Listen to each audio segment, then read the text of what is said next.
ریما اور زبیر ایک خوشحال جوڑا تھا۔ شادی کو 10 سال ہو چکے تھے۔ ان کے ہاں اولاد نہیں ہوئی۔ دونوں نے شہر کے بڑے بڑے ڈاکٹروں سے علاج کروایا، درگاہوں پر منتیں مانگی، تعویذ لیے، لیکن کوئی فائدہ نہ ہوا۔ ریما کا دل ٹوٹ چکا تھا۔ ایک رات وہ زبیر سے بولی، میں نے سنا ہے پرانے قبرستان کے پاس ایک بڑھیا رہتی ہے۔ لوگ کہتے ہیں کہ وہ ماں کی کوکھ بھر دیتی ہے، اس کو یہ ہنر آتا ہے۔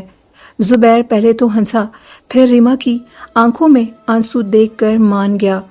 اگلے دن وہ دونوں قبرستان کے قریب جھونپڑی میں موجود اس پرسرار بڑھیا کے پاس پہنچ گئے۔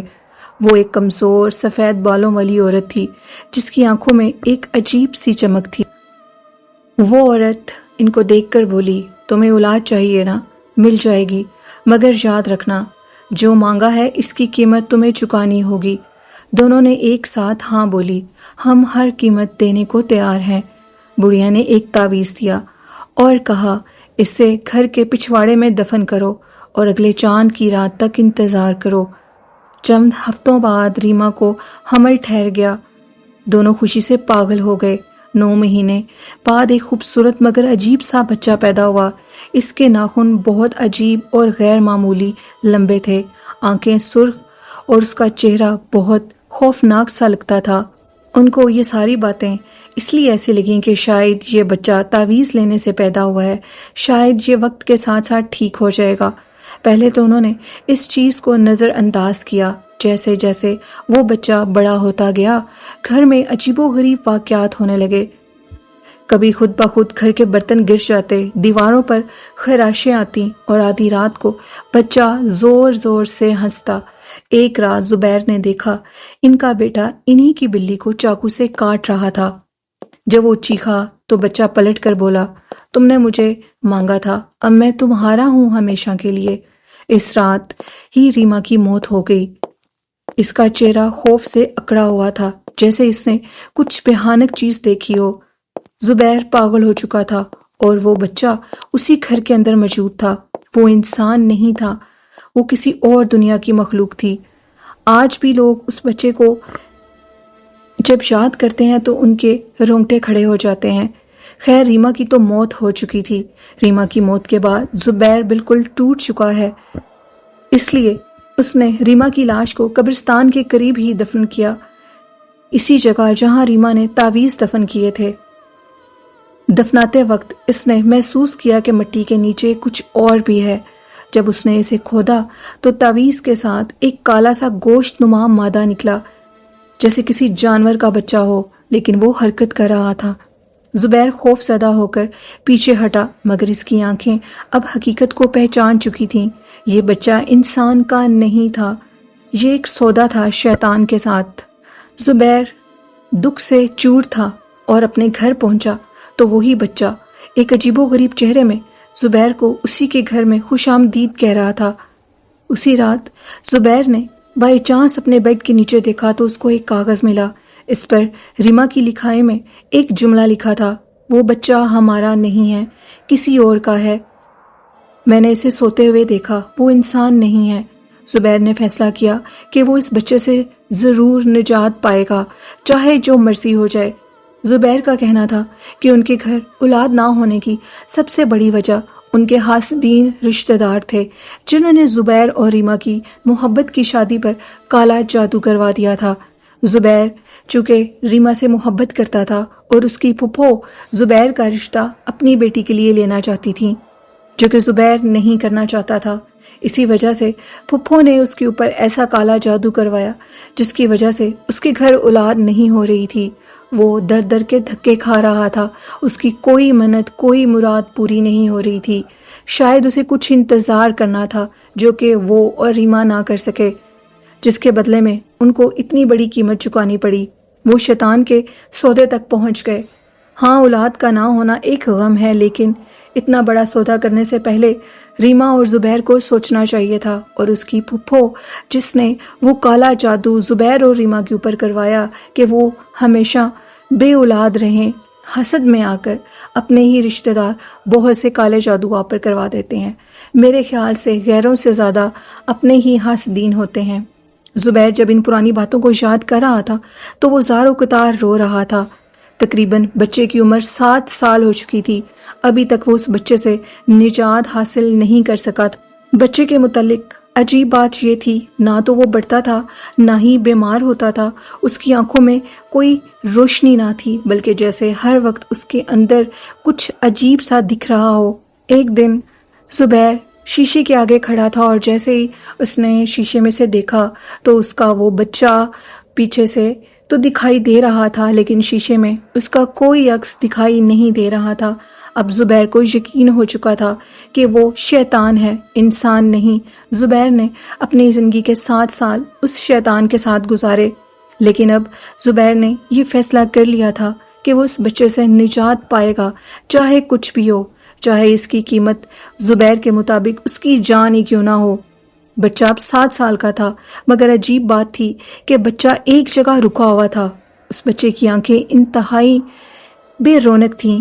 خیر وہ جو بھی تھا، زبیر اس کی شیطانی مسکراہٹ سے اب تنگ آ چکا تھا۔ بچہ ہمیشہ زبیر کو دیکھ کر ایک شیطانی مسکراہٹ ہنسا کرتا تھا۔ خیر زبیر نے یہ فیصلہ کر لیا تھا، اور جب بھی زبیر گھر سے باہر نکلتا تھا تو وہ بچہ ہمیشہ اسے ایک ہی بات کہتا تھا، میں وہ ہوں جو تم نے خود بلایا تھا، میں خود سے تمہارے پاس نہیں آیا۔ زبیر نے سوچا کہ کیوں نہ میں اسی بڑھیا کے پاس جاؤں جس نے یہ شیطان ہمیں تحفے میں دیا۔ زبیر دیوانہ وار بڑھیا کی جھونپڑی کی طرف بڑھا، مگر وہاں اب صرف راکھ تھی، جیسے وہ جگہ کئی سال پہلے جل چکی ہو۔ قبرستان کے قریب ایک بوڑھا مجاور تھا، اس نے زبیر کو دیکھا تو اپنی طرف بلایا اور کہا، جس بڑھیا کا تم انتظار کر رہے ہو اس کو مرے 50 سال ہو چکے ہیں۔ وہ ایک بوڑھی جادوگرنی تھی جو کہ آج بھی لوگوں کو بدرا کر رہی ہے۔ کیا تم اس کی شکل سے پہچان نہ پائے کہ وہ ایک شیطان تھی، بلکہ وہ مری ہوئی تھی اور وہ شیطانوں میں سے تھی۔ تم یہ پہلے نہیں ہو جس نے اس سے اولاد مانگی ہو، بلکہ وہ ایسا کئی بے اولاد جوڑوں کے ساتھ کر چکی ہے۔ زبیر نے اپنی ساری کہانی اس بوڑھے مجاور کو بتائی۔ مجاور نے ایک پرانا منتر اس کو بتایا اور کہا، اگر تو اس کو پڑھ سکتے ہو تو تم اس سے جان چھڑوا سکتے ہو۔ ایک منتر کے ذریعے ہی وہ تمہاری جان چھوڑے گی اور وہ بچہ بھی تمہاری جان چھوڑ دے گا۔ اس منتر کے پڑھنے سے تم خود دیکھو گے کہ وہ بچہ خود بخود ختم ہوتا جا رہا ہے۔ اگر تم نے یہ منتر پڑھنے میں کامیابی حاصل کر لی تو تم اس شیطان بچے سے اپنی جان چھڑوا لو گے، اور اگر تم اس بچے کو ختم نہیں کرو گے تو وہ تمہیں ختم کر دے گا، اور اس کے بعد پھر وہ کسی اور بے اولاد جوڑے کے پاس چلا جائے گا اور ان کی زندگی بھی تباہ و برباد کر دے گا۔ زبیر نے اب یہ سوچ لیا تھا کہ ریما تو پہلے میری زندگی میں نہیں رہی، لیکن اس شیطان بچے کو میں ضرور اس کے انجام تک پہنچاؤں گا۔ زبیر نے وہ منتر لیا اور قبرستان سے نکلنے لگا تو مجاور نے زبیر کو آواز دی اور یہ کہا کہ اس کو اتنا آسان مت سمجھنا، یہ ایک منتر نہیں ہے۔ وہ شیطان بچہ یہ جانتا ہے کہ تم یہ منتر لے کر اب گھر کی طرف آ رہے ہو، اپنا خیال خود کرنا۔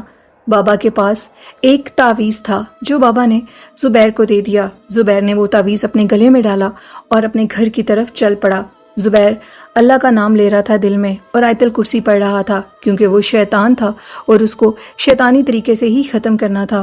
اس رات زبیر نے اس بچے کو جب دیکھا تو وہ پھر اسی شیطانی ہنسی سے ہنس رہا تھا اور یہ کہہ رہا تھا کہ کیا تم مجھے ختم کر پاؤ گے؟ تو زبیر نے بلند آواز میں آیت الکرسی پڑھنی شروع کر دی اور کہا کہ تم صبر کرو، دیکھو تمہارا کیا انجام ہوتا ہے۔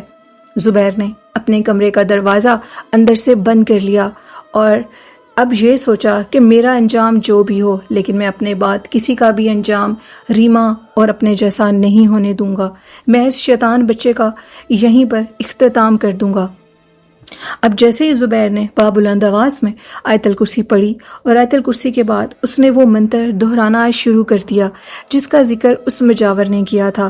جیسے جیسے وہ اس منتر کو پڑھ رہا تھا تو بچہ اونچی اونچی آواز میں ہنستا رہا، وہ عجیب و غریب حرکتیں کر رہا تھا، کبھی وہ دیوار کے اوپر چڑھ رہا تھا، کبھی وہ کسی عجیب و غریب مخلوق کی شکل اختیار کر رہا تھا، تو کبھی وہ اونچی اونچی آواز میں چیخیں مار رہا تھا، اور آخر میں اس بچے نے ایک زوردار چیخ ماری اور وہ غائب ہو گیا، اور عجیب سا گھر میں ایک پرسکون ماحول پیدا ہو گیا۔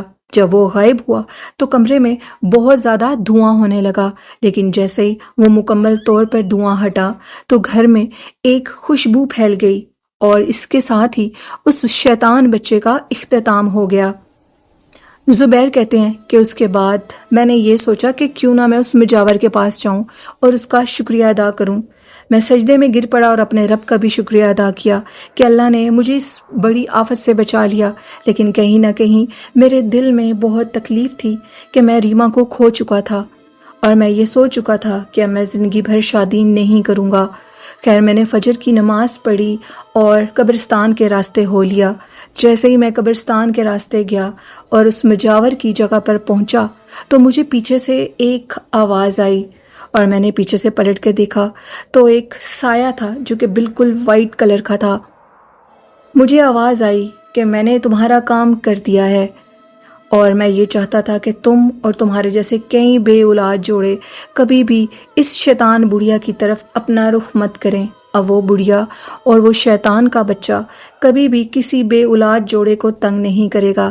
یہ بڑھیا ہر چاند کی آخری رات کو قبرستان میں نمودار ہوتی تھی، اور بہت سے بے اولاد جوڑوں کو اس نے موت کے گھاٹ اتارا۔ در حقیقت یہ ایک جادوگرنی تھی، اور یہ مرنے کے بعد بھی اسی سزا پر تھی کہ یہ لوگوں کے ساتھ برا کرتی تھی، اور اس کے بعد ہر رات اس کو جلا کے راکھ کر دیا جاتا تھا۔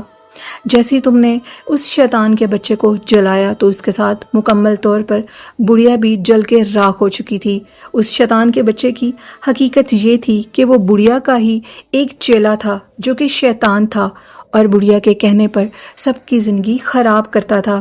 جیسے ہی تم نے اس شیطان کو جلایا تو بڑھیا بھی جل گئی، اور پھر اس مجاور کے روپ میں جو وائٹ سایہ تھا اس کا یہ کہنا تھا کہ زبیر وہ تعویذ نکال کر لے آؤ اور اس کو قبرستان کے قریب دفن کر دو جہاں پر تم نے پہلے تعویذ دفن کیے تھے۔ اور یہ کہنے کے بعد اس کا یہ کہنا تھا کہ زندگی بھر کے لیے اس گاؤں سے چلے جاؤ اور کبھی بھی پلٹ کر اس گاؤں کی طرف مت آنا۔ زبیر نے اپنے ہی گھر کے اس پچھواڑے سے اس تعویذ کو نکالا اور نکال کر قبرستان میں اسی جگہ دفنا دیا جہاں پر اس بڑھیا کی راکھ تھی، اور وہاں پر دفنانے کے بعد وہ اس گاؤں سے ہمیشہ ہمیشہ کے لیے چلا گیا اور گمنامیوں کے اندھیرے میں کھو گیا۔ کچھ عرصے بعد یہ پتا چلا کہ زبیر کا بھی انتقال ہو چکا ہے۔ اس کے بعد کئی بے اولاد جوڑے اس بڑھیا کی تلاش میں اس قبرستان کے قریب جایا کرتے تھے، لیکن وہ بڑھیا جو کہ خود اپنے ایک شیطان کے ہاتھوں ماری گئی تھی،